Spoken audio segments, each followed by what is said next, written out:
You're back. Good timing. I've just about reached the conclusion. You took quite a while. Did you get held up on the way back?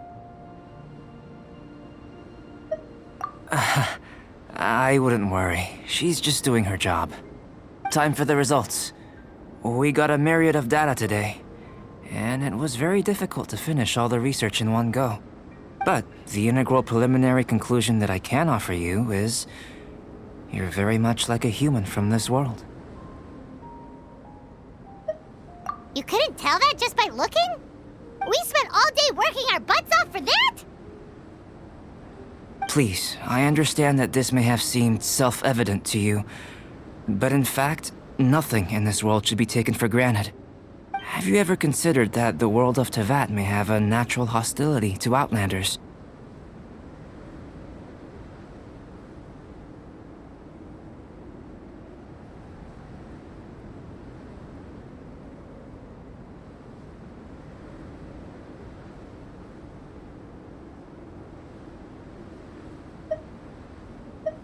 I mentioned the natural laws of this world.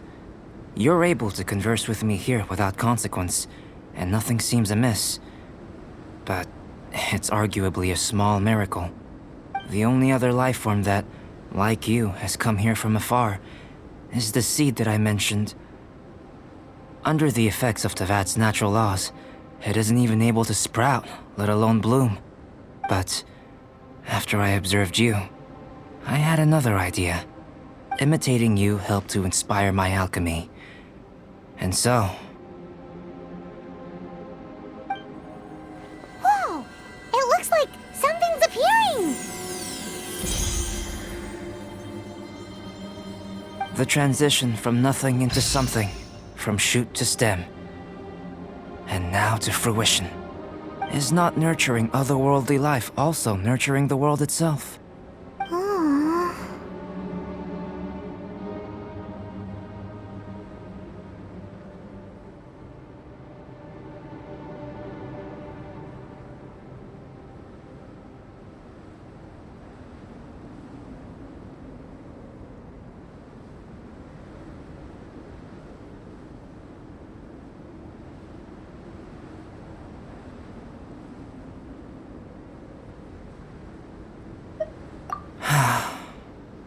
It would seem that that's as far as we go. A transient bloom of incomparable beauty. Life's proudest achievement. Paimon thought, with all our efforts, it might have bloomed forever, and it didn't even have any fruit. Life is a manifold tapestry of free entities. Its value shouldn't derive from how long it stays with us. Even a momentary burst is precious. A short life can be well lived.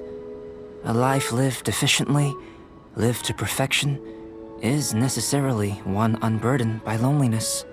So, do you understand what I meant about us conversing here arguably being a small miracle? Things feel a little heavy right now. Don't be sad. You've got Paimon to look after you. Albedo, Paimon really wants to be your friend. Thank you both. Even if dispelling loneliness is not essential for life, it certainly doesn't hurt. Your help inspired me to discover the means to make a flower bloom. I mean that the time I've spent traveling with you in the mountains was a valuable journey for me. In the future, if the need arises, can I solicit your help again? Well, glad I can count on you. I made a point throughout of telling him how ordinary the results were.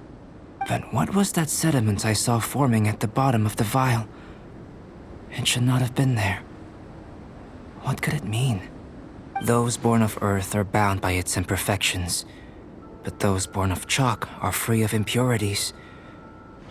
You and I are alike, both composed of a substance that has yet to be fully defined. If, one day, I lose control, destroy Mondstadt, destroy everything, can I rely on you to stop me?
Thank you for coming on such short notice, Honorary Knight. I know you must be busy. Well, to make a long story short, there's a particular matter at hand that the Knights requires your assistance with. I have been meaning to have a word with you if the occasion presented itself, but as you know, Mondstadt's safety must always be my first priority. I have recently received multiple reports from the Knights of someone within the Lawrence clan having close dealings with the Fatui. The Fatui? Again? Oh, but who are the Lawrence clan? There was a dark period in Mondstadt's history when the aristocracy ruled over the city. The hard-won freedom that followed with the fall of Decorabian was lost once again as slavery spread throughout the land. The first Dandelion Knight, Vanessa, spearheaded the revolution that overthrew the old aristocratic system and established the Knights of Favonius, leading Mondstadt to become the city that you see today. The aristocrats that had oppressed the people of Mondstadt were none other than the Lawrence clan. Oh, Paimon gets it! So the clan's descendants are now scheming with the bad guys to carry out more dubious deeds. We suspect as much, though we have yet to obtain any solid evidence. The reason I summoned you here today is to ask you to help us further investigate this matter. Unfortunately, the Knights of Favonius and the aristocracy have been at odds with one another for as long as I can remember. We've already considered every possible way of resolving our differences, but it seems the descendants of the aristocracy remain antagonistic towards the Knights. No matter what stance we take when dealing with them, the outcome is always the same. Our efforts only result in adding more fuel to the flames. We could come knocking on their door on the grounds of a search warrant, but if the investigation were to come up empty, I'm afraid tensions and distrust would only increase. All of our past efforts would have been wasted. You are in fact the best candidate to represent the Knights of Favonius. But you need not emphasize your role as the honorary knight. You're a traveler from a distant land, and you can approach the aristocrats in this way.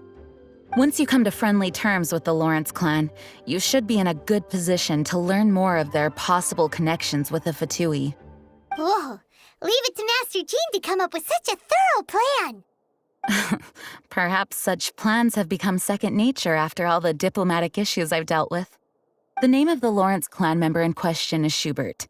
Lately, he can often be found strolling near the northern city walls.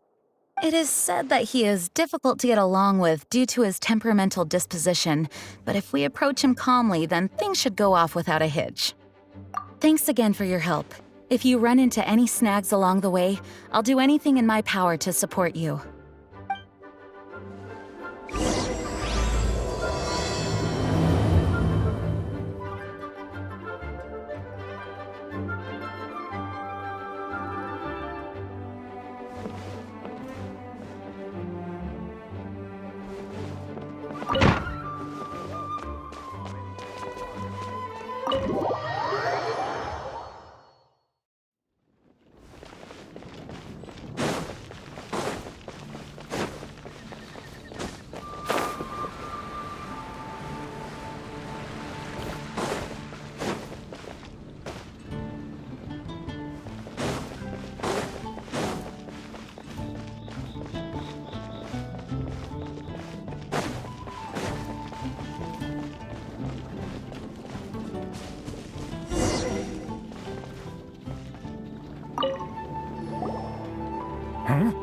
Who are you?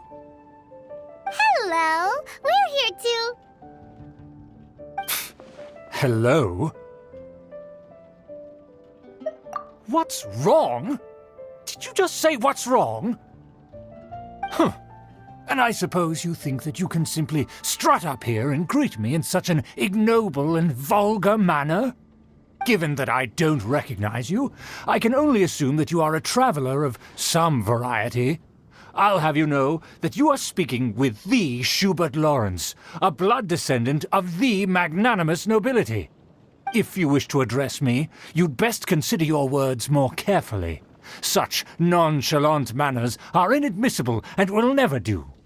Now, if you're somehow capable of understanding anything I've said, then you will get down on your knees, apologize for your negligent actions, and give me a proper introduction. That is the appropriate etiquette. That's etiquette? Paimon's never heard of something so complicated before. In former times, when people knew their place and respected traditions, such conduct was only basic courtesy when greeting a nobleman. And neglecting your manners would result in a swift whipping. But look at the world now. Rules have been thrown to the wayside and manners forgotten. I cannot bear to see such degradation. What did you say? You dare question the dignity of the nobility? I'll have you know that though the Lawrence clan is in decline, myself and others of noble blood are looking for a chance to restore our rightful honor. Just look around. The people are unruly and undisciplined. I, however, strive to retain the elegance and etiquette of the nobility. After all, we are of a completely different breed by birth. Save your words. I find your manners and bearing repulsive. I have nothing to discuss with the likes of you. Besides, I am in no way obligated to instruct commoners on basic courtesies. Now I have more pressing matters to attend to. I'll take my leave. So this is what Master Jean meant by difficult to get along with. Let's head back and talk things over with her.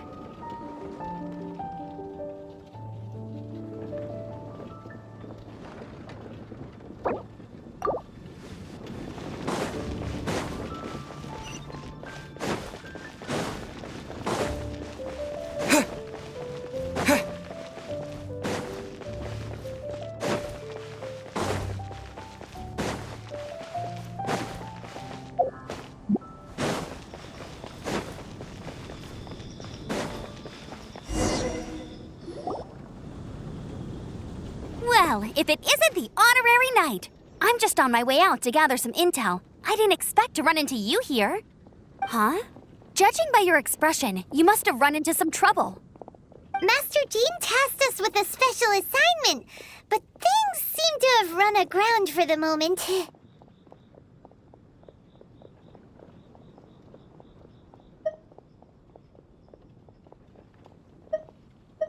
No need to get down on yourself. Sometimes things just don't turn out as planned. Even I can't guarantee useful intel every time I'm dispatched. You just have to keep at it and never give up.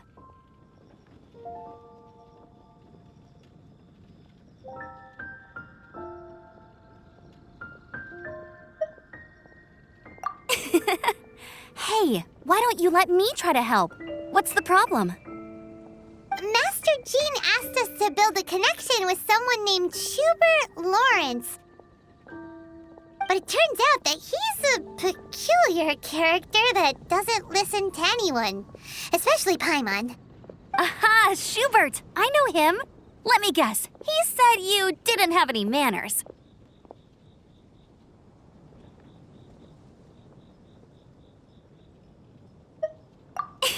I've been on the receiving end of his lectures many a time. The Lawrence clan can be very particular about such things. You mean everyone in the Lawrence clan is just a big headache? As aristocrats, they believe there should be a certain distance between themselves and common folk.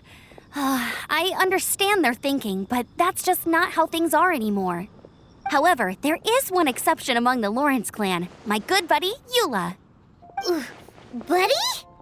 That's right. Not only is she from the Lawrence clan, but she's also captain of the Knights of Favonia's 4th company. Eula is special. She's not quite like the other members of her clan. She has her own beliefs and it shows. In other words, she doesn't really adhere to the strict rules and conventions of her family. However, she's still quite knowledgeable about dealing with the Lawrences. I'm sure you'll see what I mean if you meet her. That's strange. If Eula is a member of the Lawrence clan, then why would Master Jean choose us for the task? Couldn't she just ask Eula? Well, it's a little complicated.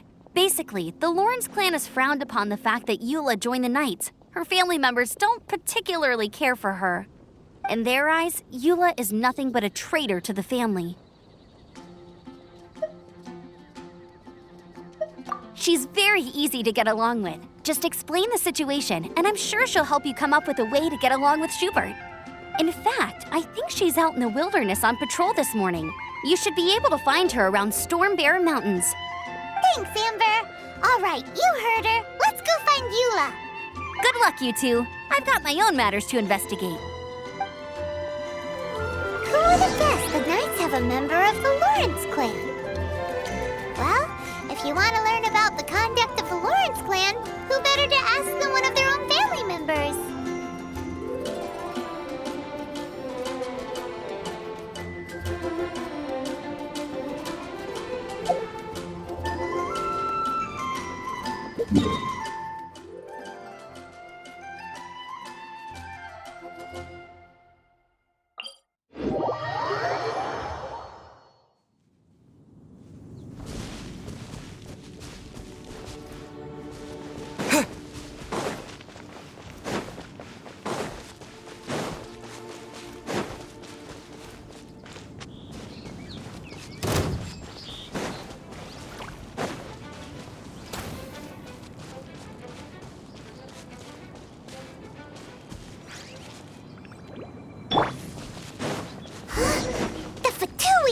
What are they doing here? Is that why Eula was sent on patrol here? Let's fight first and talk later! I see the weakness. You can't run! Looks like I went too far. Finally, so quiet.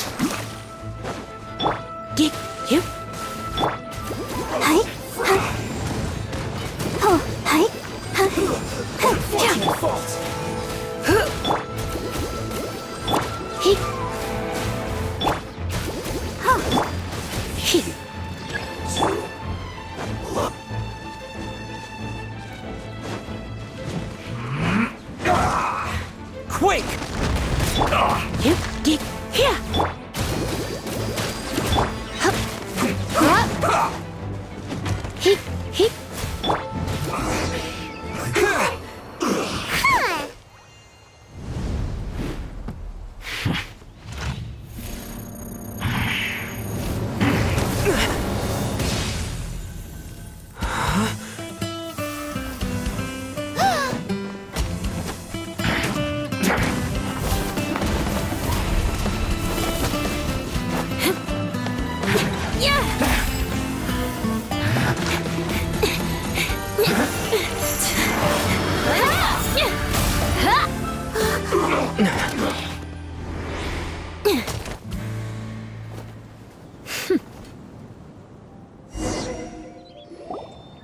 You don't think twice before reaching for your sword, do you? Do you have any idea how long I've been tracking these targets? And now you get to stake a claim. You think you're stronger because you got to them first? Mark my words, vengeance will be mine. What?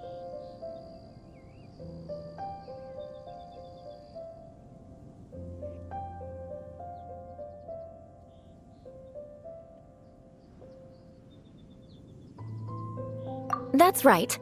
I heard the commotion and came as swiftly as I could, only to find you two already fighting the Fatui. Not only that, you are making quick work of them too. If I didn't make my move, you would have been able to take all the credit. Still, I'm glad you're unscathed. Confronting that number of Fatui at once can be dangerous.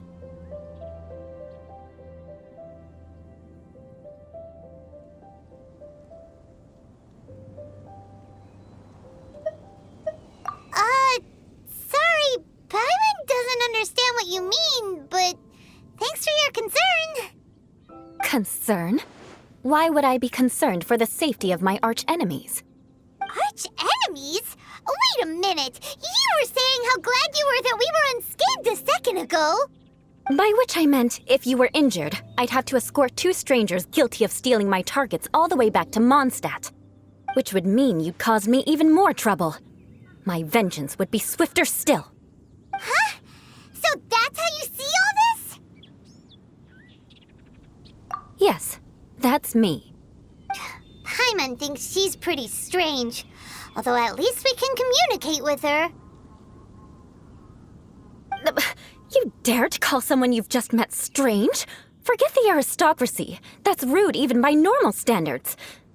Speaking of which, how do you know my name? This is the honorary knight of the Knights of Favonius. And speaking of rude, we're trying to investigate an aristocrat named Schubert Lawrence. He's so obsessed with etiquette that he's not even willing to speak with us. I understand now. That's my uncle, all right. But why do you mean to investigate him? I see. You have some nerve to faming a family member right in front of me. I will have vengeance for this too. No! This is an assignment from Master Jean! It's just an investigation, that's all!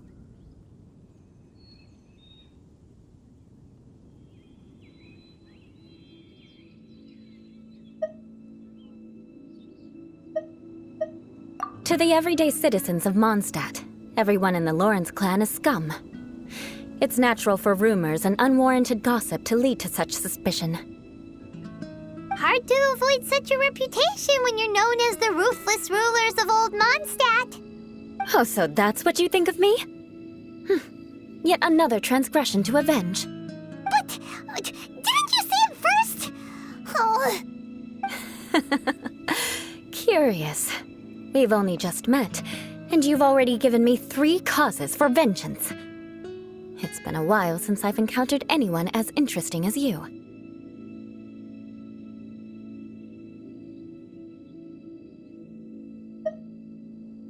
I assume you need me to teach you the conduct of the Lawrence clan.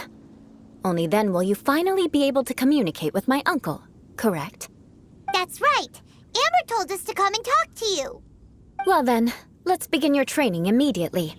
It'll be easier to train when we're back in Mondstadt. We'll require other people.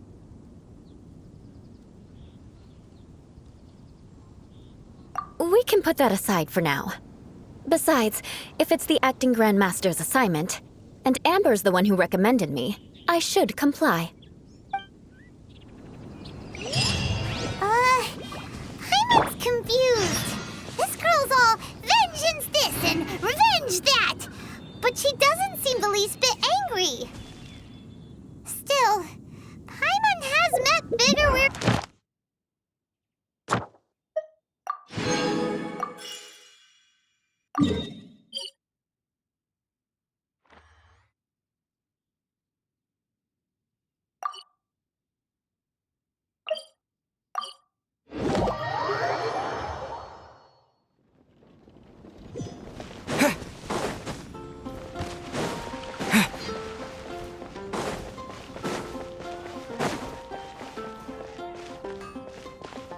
Ad Astra.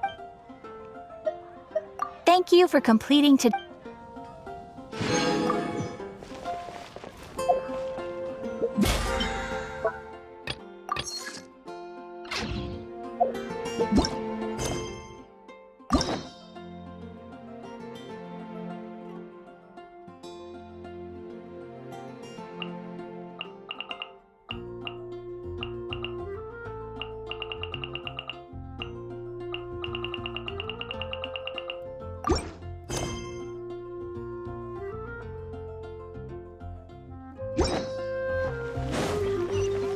Haven't you heard? There's a strange acid outbreak.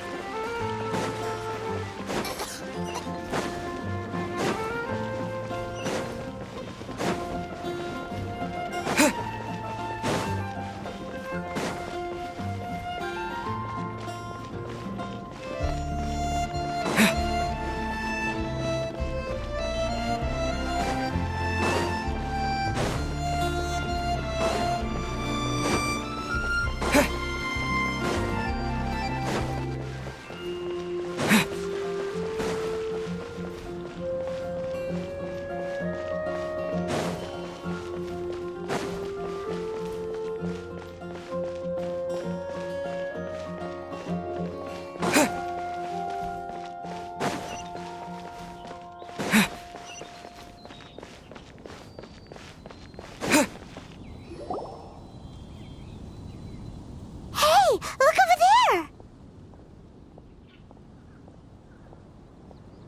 She's all by herself, right? Because she's acting as if she's talking and laughing with somebody else.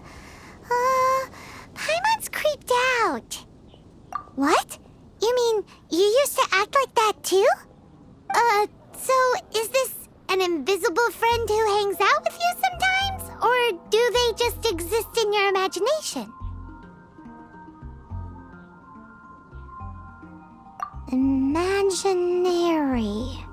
Imagination. Oh, you must mean imagined friend, right? Why didn't you just say so? So, this imaginary friend of yours, when does Paimon get to meet them? Seriously? So, imaginary friends just disappear when you grow up? Oh, Paimon was looking forward to meeting yours. Hey, don't suppose your sister has an imaginary friend too? No way! You guys are so lucky! Because they have this game in Liyue. Have you heard of it? It's a 4-player game, but it seems you guys could play it with just the 2 of you.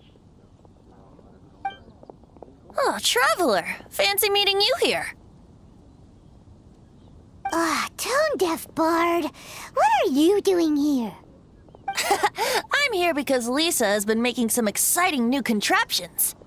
Why does the thought of Lisa's contraptions make Paimon so nervous? Come now, that's no way to speak about the elegant Miss Lisa. For this particular contraption, Lisa had to import some dangerous materials from Sumeru. Dangerous?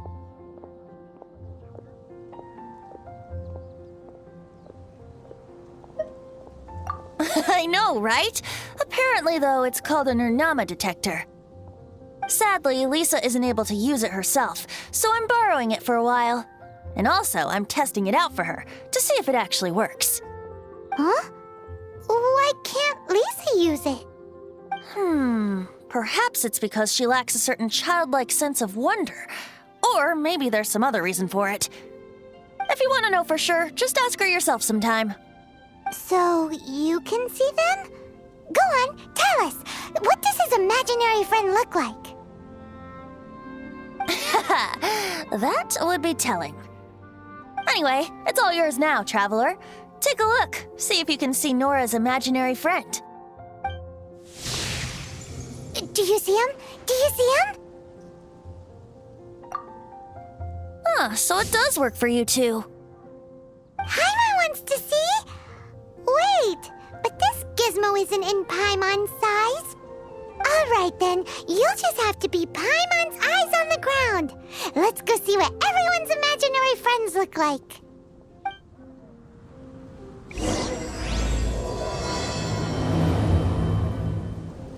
Flora from the flower shop always seems kinda flirty.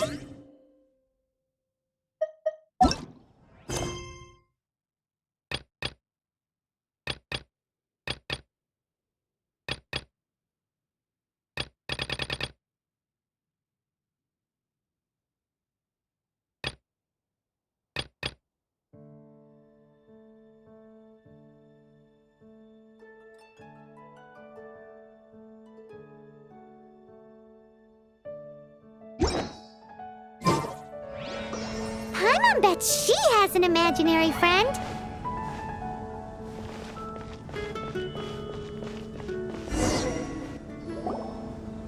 Ah, you finally arrived. There's no time to spare, so we'll begin with our first lesson. Wait, hold on. There's something we need to clear up first. Otherwise, it'll keep bugging us.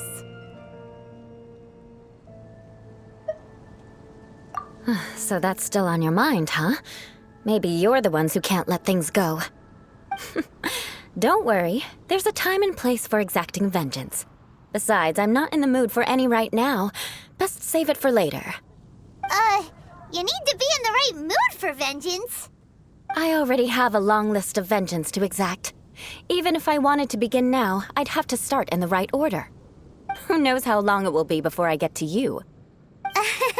Well, if you have so much to take care of, wouldn't it just be easier to give us a clean slate? Absolutely not. Stealing my targets, calling me a ruthless ruler, and suspecting my uncle. All worthy of vengeance in my eyes.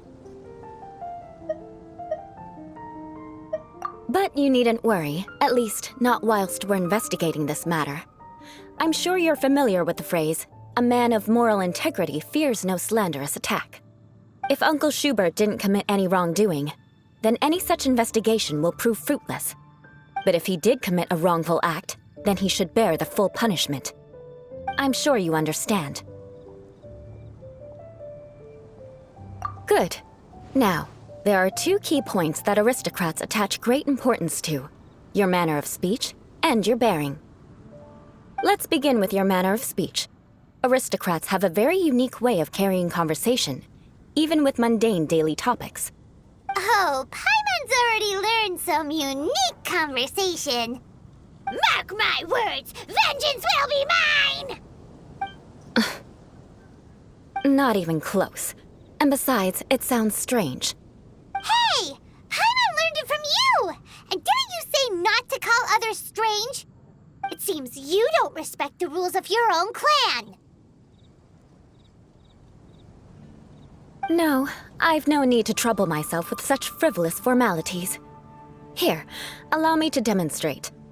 For example, when greeting a friend, you could say, "As the morning dew greets the coming dawn, so do I greet you, my dear friend." As the morning dew does what now? However, such a phrase may only be used during the morning hours. Also, the party with whom you're speaking must be of approximately the same status as you.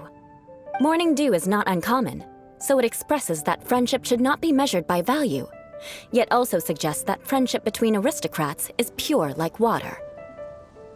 Oh, no. You must be prudent with your words. Calling someone a good friend could easily offend them. But didn't you just say my dear friend in your example? Paimon's confused. Yes, I did. But you must know in the Lawrence family, dear friend is a set phrase that can only be used towards certain friends with whom one is acquainted, but not particularly close. It sounds much more pleasant to call an acquaintance a dear friend. So another thing to remember, aristocrats are concerned with face and being polite. However, if you were to use dear friend to address an intimate friend, the recipient would think that you were deliberately trying to estrange them. This is only the first step in making a greeting. After addressing one another, you then exchange courtesies. Wait! This is all too abstract.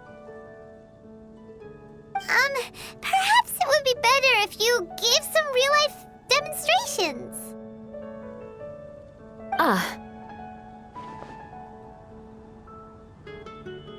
Very well. Come with me. We'll choose some bystanders to converse with.